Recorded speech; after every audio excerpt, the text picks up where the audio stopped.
जय हिंद साथियों, आप सबों का एक बार पुनः हमारे चैनल पे हार्दिक स्वागत है। तो आज हम लोग एक महत्वपूर्ण टॉपिक इंडियन पॉलिटी के महान्यायवादी अटॉर्नी जनरल को कंप्लीट करेंगे, जो कि काफ़ी ही इम्पोर्टेंट है किसी भी एग्जाम के दृष्टिकोण से।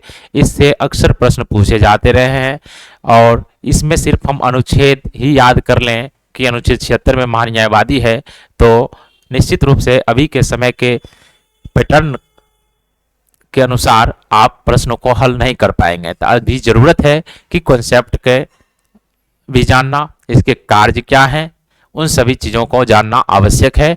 तो चलिए शुरू करते हैं महान्यायवादी। और ये बता दें कि यह जो सीरीज है एमसीक्यू के माध्यम से कंप्लीट कर रहे हैं, तो यदि आपने अभी तक नहीं देखा है तो छोटे छोटे पार्ट में है, सभी पार्ट को हमने कंप्लीट किया है, तो प्ले लिस्ट में जाकर देख सकते हैं। तो सबसे पहले हम शुरू कर रहे हैं महान्यायवादी। तो सबसे पहले बता दें कि महान्यायवादी क्या है। तो महान्यायवादी जो है संघीय कार्यपालिका का एक भाग है, जिसमें मैंने आपको बताया कि भाग 5 में संघ सरकार का वर्णन है। उसमें अनुच्छेद 52 से लेकर अनुच्छेद 78 तक संघीय कार्यपालिका का वर्णन है। उसी में एक पद है, महत्वपूर्ण पद, जिसका नाम है महान्यायवादी। संघीय कार्यपालिका में कौन कौन आता है? तो राष्ट्रपति, उपराष्ट्रपति, मंत्रिपरिषद और महान्यायवादी मैंने ऑलरेडी आपको बता दिया है।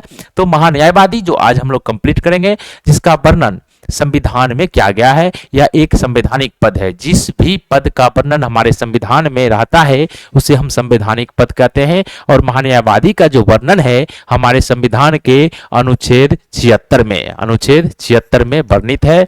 यह एक संवैधानिक पद है और इसकी नियुक्ति कौन करता है? इसकी नियुक्ति जो करता है वह नियुक्ति करता है राष्ट्रपति। महान्यायवादी की नियुक्ति कौन करता है? राष्ट्रपति करता है। तो सबसे पहले महान्यायवादी क्या है? देश का प्रथम विधि अधिकारी है। देश का सर्वोच्च विधि अधिकारी कौन है? महान्यायवादी है, जिसका वर्णन भारत के संविधान के अनुच्छेद 76 में है। और इसकी नियुक्ति जो करता है कौन करता है? राष्ट्रपति, 76A1 के तहत। और यह नियुक्त जो होता है राष्ट्रपति के प्रसाद पर्यंत ही नियुक्त होता है। मतलब इसको हटाने के लिए हमारे संविधान में कहीं भी कोई वर्णन नहीं किया गया है। इसे हटाया जा सकता है राष्ट्रपति के द्वारा, लेकिन जो है इसकी नियुक्ति जो होती है राष्ट्रपति के द्वारा ही होती है। हटाता भी कौन है? राष्ट्रपति हटाता है।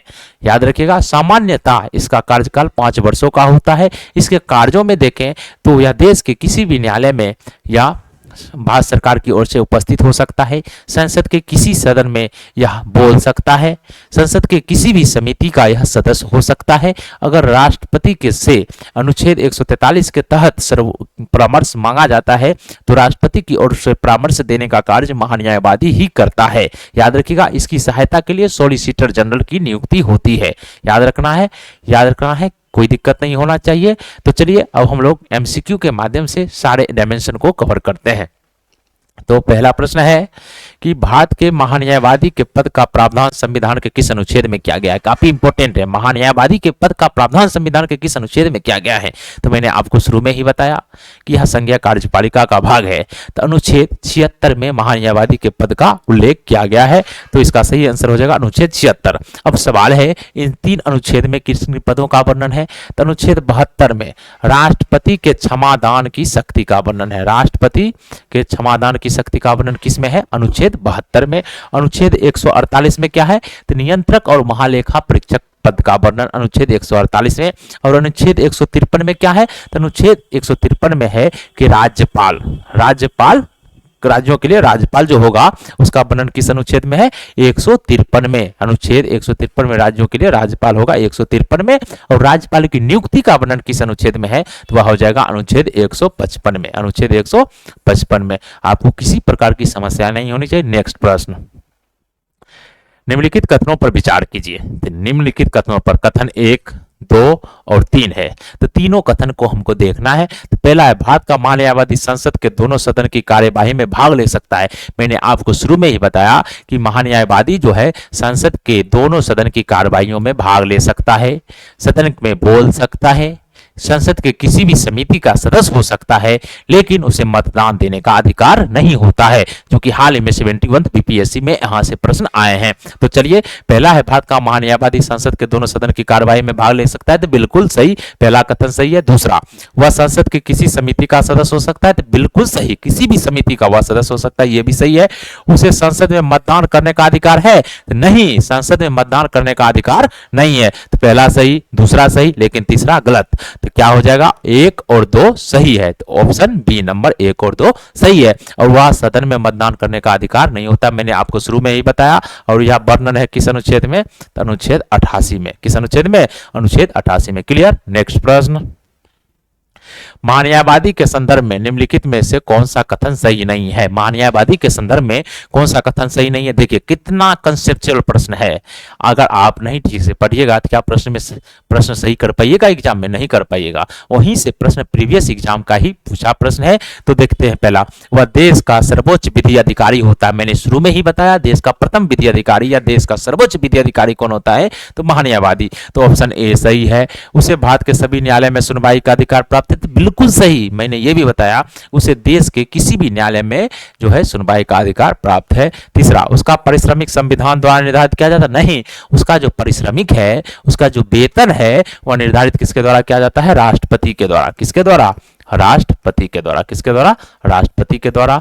तो 3 नंबर गलत है। वह राष्ट्रपति के प्रसाद पर्यंत पद धारण करता है, बिल्कुल, राष्ट्रपति के प्रसाद पर्यंत का अर्थ होता है प्रधानमंत्री के प्रसाद पर्यंत। तो 1 2 3 सही है, 1 2 4 सही है, जबकि 3 गलत है। तो यहाँ पूछ रहा है कौन सही नहीं है, तो इसका सही आंसर हो जाएगा ऑप्शन सी। नेक्स्ट प्रश्न, महान्यायवादी की योग्यताएं किसके समान होनी चाहिए। देखिए, महान्यायवादी देश का सर्वोच्च विधि अधिकारी होता है, विधि मतलब कानून। तब देखिए, विधि विशेषज्ञ की कहाँ आवश्यकता होती है, सर्वोच्च विधि विशेषज्ञ की सर्वोच्च न्यायालय में। तो देश के महान्यायवादी की, भारत के जो महान्यायवादी है, इसके लिए योग्यता होनी चाहिए कि वह सर्वोच्च न्यायालय का न्यायाधीश होने की योग्यता रखता हो। अब सवाल है, सर्वोच्च न्यायालय के न्यायाधीश होने की योग्यता क्या है। किसी उच्च न्यायालय का 5 वर्ष न्यायाधीश रहा हो, किसी उच्च न्यायालय में 10 वर्ष अधिवक्ता रहा हो, भारत का नागरिक तो हो ही। तो चलिए, उसे उच्च न्यायालय के न्यायाधीश की, नहीं, गलत है, सर्वोच्च न्यायालय के न्यायाधीश की, बिल्कुल सही। इसका सही आंसर हो जाएगा ऑप्शन बी। नेक्स्ट प्रश्न, निम्नलिखित में से कौन सा कथन महान्यायवादी के कार्यकाल और निष्कासन के संबंध में सही है। तो महान्यायवादी के कार्यकाल सामान्य रूप से 5 वर्ष होता है, लेकिन आमतौर पर भारत में देखा जाता है कि मंत्री परिषद की, जैसे ही मंत्री परिषद भंग हो जाता है तो इसका भी पद समाप्त हो जाता है। तो वो ऑप्शन के अकॉर्डिंग देखते हैं। पहला, संविधान ने उसका कार्यकाल 5 वर्ष निश्चित किया है, तो नहीं, यह राष्ट्रपति के प्रसाद पर्यंत पद धारण करता है। राष्ट्रपति के प्रसाद पर्यंत पद धारण करता है कौन, राष्ट्रपति। क्लियर। तो पहला गलत है, उसे केवल संसद के दोनों सदनों द्वारा महाभियोग के माध्यम से हटाया जा सकता है, नहीं, प्रसाद पर्यंत मतलब राष्ट्रपति इसे हटा सकता है। तो दूसरा भी गलत है। संविधान में उसे हटाने की प्रक्रिया और आधारों का उल्लेख नहीं है, संविधान में उसके हटाने की प्रक्रिया का उल्लेख नहीं है, तो इसका सही आंसर हो जाएगा ऑप्शन सी। नेक्स्ट प्रश्न, महान्यायवादी के कर्तव्य क्या है। महान्यायवादी का कर्तव्य क्या है, तो देख लेते हैं। तो पहला, राष्ट्रपति द्वारा सौंपे गए विधिक विषयों पर भारत सरकार को सलाह देना, बिल्कुल सही, बताए थे कि सर्वोच्च विधि अधिकारी है, इसका काम क्या है, सलाह देना।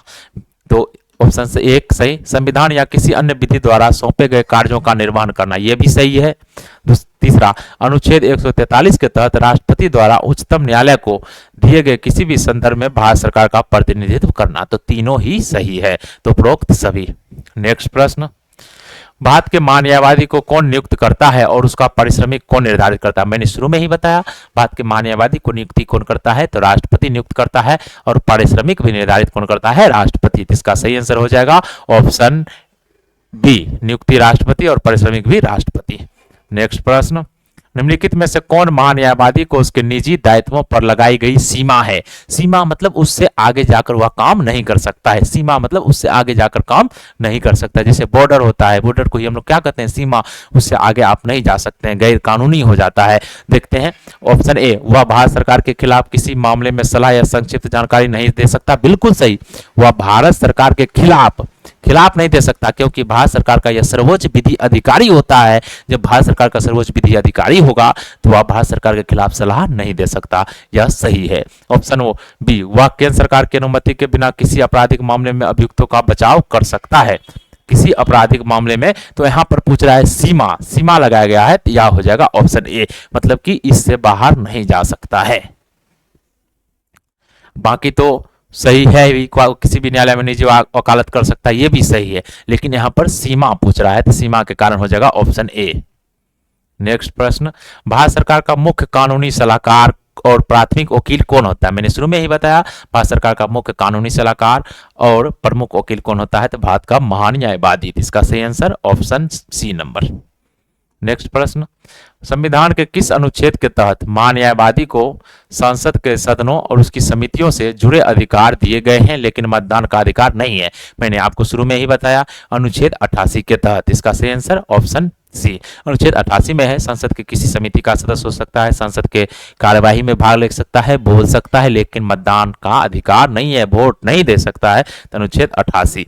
अनुच्छेद 105 में क्या है? संसद के विशेषाधिकार, संसद के विशेषाधिकार, और संसद के विशेषाधिकार के समान ही महान्यायवादी का भी विशेषाधिकार होता है। तो इसका सही आंसर संसद का विशेषाधिकार 105। और 85 में क्या है? लोकसभा का विघटन, लोकसभा का सत्र को बुलाना, के सत्र या अधिवेशन को आहूत करना, कौन करता है आहूत? राष्ट्रपति। विघटन करना कौन करता है? तो राष्ट्रपति। सत्रावसान करना, यह सभी कार्य किसका है? तो राष्ट्रपति का। सत्रावसान करना राष्ट्रपति का। वही स्थगित करना, स्थगित करना किसका कार्य है? यह है लोकसभा अध्यक्ष का। स्थगित कौन करता है? तो लोकसभा अध्यक्ष करता है, जिसे हम लोग क्या कहते हैं? स्थगन। स्थगन, ये बीपीएससी में प्रश्न पूछा है, तो याद रखिएगा, काफी इंपॉर्टेंट है। देखिए हम लोग आपको सभी प्रश्न करा रहे हैं और उन सभी प्रश्न को ही लेकर चल रहे हैं जो प्रीवियस एग्जाम में पूछे गए हैं। तो अनुच्छेद 76 में क्या है? भारत के महान्यायवादी का वर्णन है। अनुच्छेद 76 में किसका वर्णन है? तो महान्यायवादी का। नेक्स्ट प्रश्न, निम्नलिखित में से कौन सा निकाय संघीय कार्यपालिका का हिस्सा नहीं है लेकिन महान्यायवादी उसमें शामिल है? तो संघीय कार्यपालिका का हिस्सा क्या क्या है? तो हमने आपको बताया, संघीय कार्यपालिका में राष्ट्रपति, उपराष्ट्रपति और मंत्रिपरिषद और महान्यायवादी होता है। तो देख लेते हैं, ऑप्शन ए राष्ट्रपति, उपराष्ट्रपति, मंत्रिपरिषद, या तीनों जो है संघीय कार्यपालिका का अंग है, और साथ ही साथ राष्ट्रपति भी महान्यायवादी भी संघीय कार्यपालिका का अंग होता है, भाग होता है, परंतु केंद्रीय मंत्रिमंडल नहीं होता है। इसका सही आंसर ऑप्शन डी। नेक्स्ट प्रश्न, महान्यायवादी के संदर्भ में निम्नलिखित कथनों में से सही कथन चुने।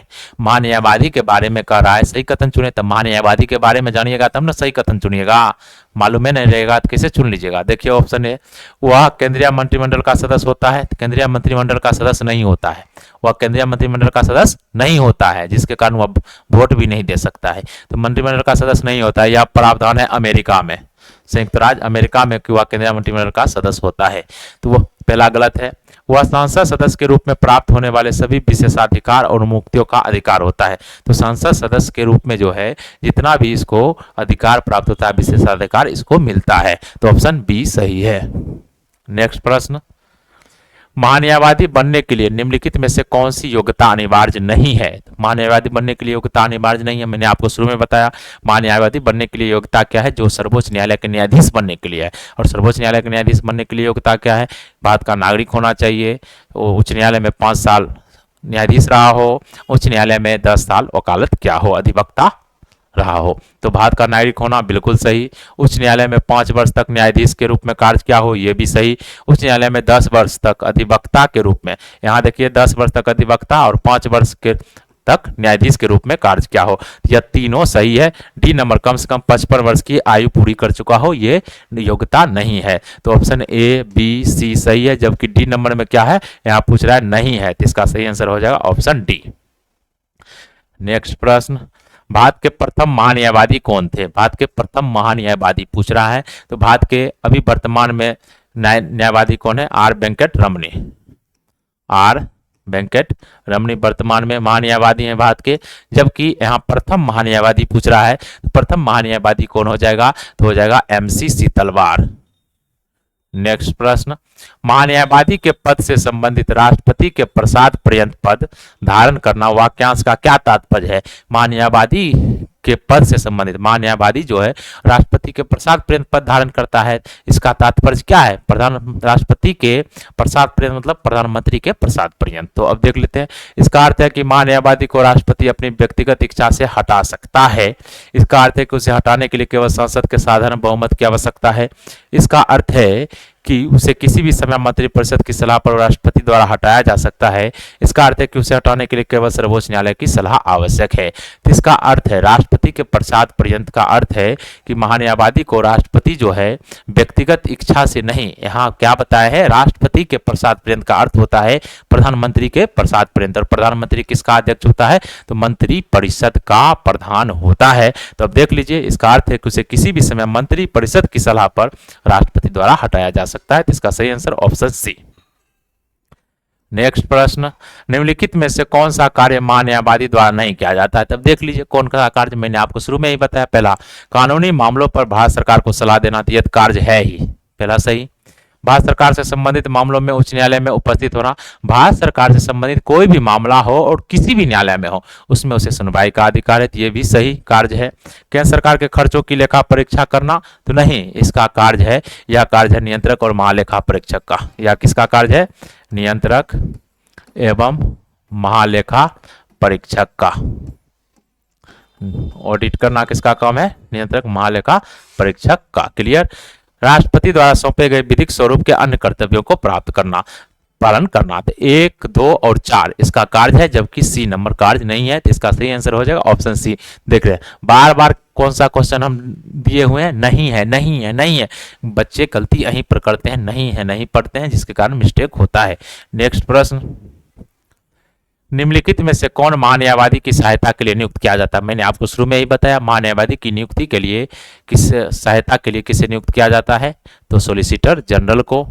ऑप्शन ए सही, अतिरिक्त सोलिसिटर जनरल को, बिल्कुल। जबकि महाधिवक्ता की नियुक्ति जो है राज्य में की जाती है या राज्य कार्यपालिका का अंग होता है। तो ऑप्शन ए और बी, इसका सही आंसर बी नंबर। नेक्स्ट प्रश्न, निम्नलिखित कथनों पर विचार करें। भारत के महान्यायवादी का पद संयुक्त राज्य अमेरिका के अटॉर्नी जनरल के समान है, क्योंकि वह भी मंत्रिमंडल का सदस्य होता है। तो नहीं, भारत का अटॉर्नी जनरल महान्यायवादी जो है मंत्रिमंडल का सदस्य नहीं होता है। पहला कथन गलत है। महान्यायवादी एक सरकारी सेवक की श्रेणी में नहीं आता, बिल्कुल, महान्यायवादी जो है सरकारी सेवक की श्रेणी में नहीं आता है। इसे जो है निजी वकालत करने के लिए छूट प्राप्त है, इसलिए उसे निजी कानूनी अभ्यास से वंचित नहीं किया जाता है। तो बी नंबर सही है। तो कौन सा कथन सही है पूछ रहा है, तो इसका आंसर हो जाएगा ऑप्शन बी। नेक्स्ट प्रश्न, किसी व्यक्ति को महान्यायवादी नियुक्त करने के लिए राष्ट्रपति की राय में उसे एक प्रतिष्ठित न्यायविद होना चाहिए।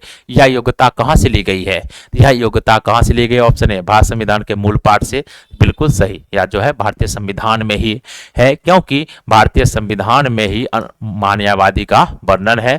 तो महान्यायवादी की योग्यता का वर्णन भी संविधान में ही है, यह क्योंकि यह एक संवैधानिक पद है। नेक्स्ट प्रश्न, सूची 1 को सूची 2 से मिलाएं, देख लेते हैं। पहला है महान्यायवादी की नियुक्ति। तो महान्यायवादी की जो नियुक्ति होती है या नियुक्ति कौन करता है, राष्ट्रपति, अनुच्छेद 76(1) के तहत। इसका सही आंसर ऑप्शन 4 नंबर। महान्यायवादी के कार्य का वर्णन है अनुच्छेद 76(2) में, अनुच्छेद 76(2) में ये हो जाएगा। संसद में महान्यायवादी के अधिकार, इसका वर्णन है अनुच्छेद 88 में। किसमें, अनुच्छेद 88 में। राष्ट्रपति की उच्चतम न्यायालय से परामर्श करने की शक्ति किस अनुच्छेद में है, अनुच्छेद 143 में। क्लियर। तो इसका सही आंसर हो जाएगा 4, 4, 3, 2, 1, 4, 3, 2, 1, 4, 3, 2, 1, option A number. Clear. Next प्रश्न, तो चलिए इस तरह से आज का टॉपिक कंप्लीट होता है महान्यायवादी। और इससे पहले का वीडियो आपने नहीं देखा है तो प्लेलिस्ट में जाकर देख सकते हैं।